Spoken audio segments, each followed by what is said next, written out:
रजीम बिस्मिल्लाहिर्रहमानिर्रहीम। नाज़रीन, मैं आपका मेज़बान मोहम्मद अहमद शहज़ाद मलिक। आप देख रहे हैं कि सच क्या है। नाज़रीन, सानिया जड़ावाला पर हम बहुत शर्मिंदा हुए और एक बहुत बड़ा अफसोसनाक वाक़या है। ये ऐसा एक वाक़या पेश आया है कि जिस वाक़े पर किसी भी किस्म का कोई समझौता नहीं हो सकता, लेकिन वाक़या पेश आ गया, गुस्ताखी हो गई, बस्ती जला दी गई, गिरफ़्तारियाँ भी अमल में लाई जा रही हैं।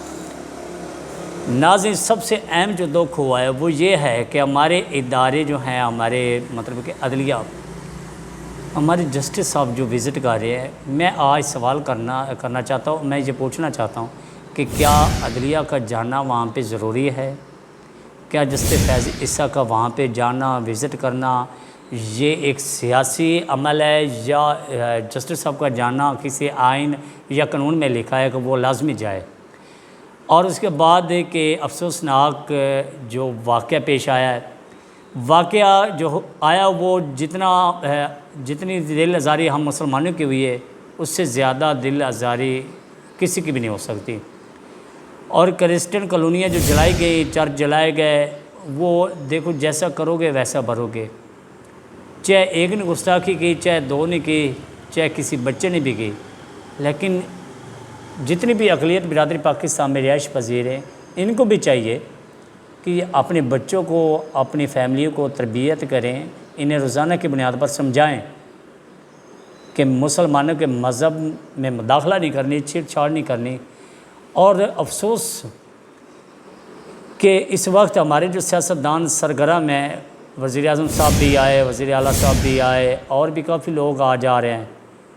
मैं इनसे ये सवाल करता हूँ, जब स्वीडन में वाक़या पेश आता है, जब फ्रांस में वाक़या पेश आता है, यूरोप की किसी भी कंट्री से जब ऐसा कोई वाक़या पेश आता है, मुसलमानों की दिल आज़ारी होती है, दिल को तकलीफ़ पहुंचती है, तब ये लोग कहाँ होते हैं?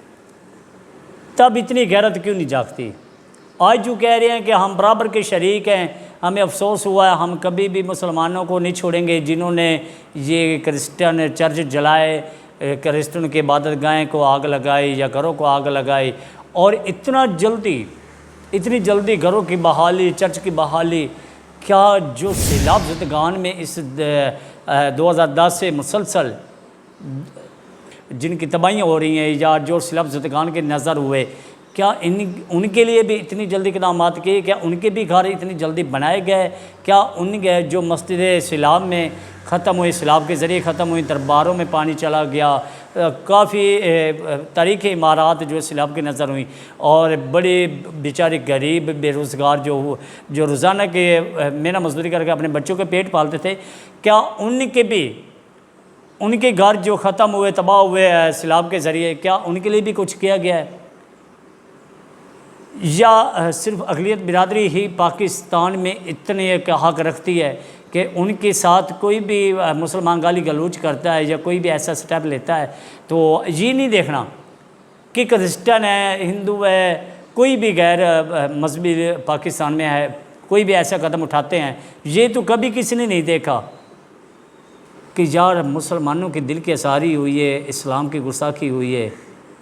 क्या ये हकीकत है या झूठ पे मुबनी है? क्या कभी गुस्ताख की तह तक भी ये हमारे इदारे पहुँचे हैं? क्या जब हमारी इस्लाम की गुस्ताखियाँ होती हैं, कुरान पाक को नज़र आतिश किया जाता है, नबी करीम सल्लल्लाहु अलैहि वसल्लम की शान में गुस्ताखी होती है, क्या जिस दिन भी हमारे इस्लाम की गुस्ताखी हुई है उस दिन किसी भी जस्टिस ने कोई किसी जगह का विज़िट किया हो या कोई ऐसा बयान दिया हो कि हमारी दिल आज़ारी हुई है? सूडान के ख़िलाफ़ क्यों नहीं बोले? फ्रांस के ख़िलाफ़ क्यों नहीं बोले? अमेरिका में गुस्ताखियाँ हुई क्यों नहीं बोले? ऑस्ट्रेलिया में गुस्ताखियाँ हुई क्यों नहीं बोले? न्यूजीलैंड में गुस्ताखियाँ हुई क्यों नहीं बोले? हमारे मुसलमानों के ऊपर तशद्दुद हो रहे हैं क्यों नहीं बोल रहे? कश्मीर में इतना जुल्म हो रहा है क्यों नहीं बोल रहे? हमारे जस्टिस साहब वहाँ पे भेजना, जस्टिस फैज़ ईसा साहब, आपको कश्मीर का भी विज़िट करना चाहिए।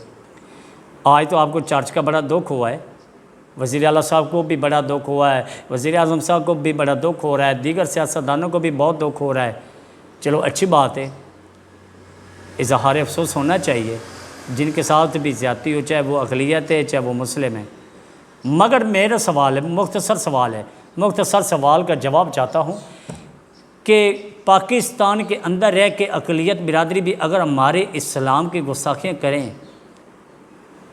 اور ان کو رد عمل مسلمان پھر دیتے ہیں تو کیا یہ جرم ہے؟ اور اگر آپ بات کریں آئین اور قانون کی تو ہم اس آئین اور قانون کو نہیں مانتے، جس آئین اور قانون پر آپ عمل درآمد کروانا چاہتے ہیں ہم اس کو نہیں مانتے۔ ہم وہ آئین اور قانون مانیں گے جو قرآن کریم اللہ تعالیٰ کی آخری کتاب سے بنا ہے۔ ہم نبی کریم صلی اللہ علیہ وسلم کی سنت کے مطابق جو قانون ہیں وہ بنائیں گے، اس سے عمل کریں گے، اس پر عمل کرنا ہمارا حق ہے۔ یہ جو زبردستی ڈنڈے والا قانون ہے ہم اس کو مانتے بھی نہیں ہیں، مانیں گے بھی نہیں ہیں، نہ ہم مانتے ہیں نہ ہمارے بچے مانیں گے۔ تو میں یہ سمجھتا ہوں جڑا والا واقعہ جو پیش آیا ہے وہاں پہ سیاستدانوں کا پہنچنا، وزیر اعظم صاحب کا پہنچنا، وزیر اعلیٰ صاحب کا پہنچنا، یہ ایک الگ بات ہے۔ جسٹس فیض جسر صاحب سے پوچھنا چاہتا ہوں کہ آپ ایم پی یا ایم این اے کا الیکشن لڑنے جا رہے ہیں یا آپ کا وہاں پہ جانا کوئی اندر کی کہانی ہے؟ اگر کوئی ایسی کہانی ہے تو وہ آپ تھوڑی مہربانی کر کے اگر میری ویڈیو میری آواز آپ تک پہنچ جائے تو فیض عزت صاحب لازمی ہمیں بتانا ہے، آپ نے اس قوم کو بتانا ہے، یہ قوم آپ سے جواب لے رہی ہے۔ اور مجھے امید ہے کہ جتنے بھی میرے دوست اس ویڈیو کو سنیں گے وہ آگے فارورڈ کرتے کرتے کرتے جسٹس فیض عزت کے سینے میں یہ ویڈیو ضرور ماریں گے، اور امید ہے کہ اس سے یہ سوال میری قوم بھی کرے گی۔ باقی انشاءاللہ کل ہم جڑا والے واقعے پر مزید گفتگو کریں گے، اور دل نہیں کرتا کہ کسی کی دل آزاری کروں۔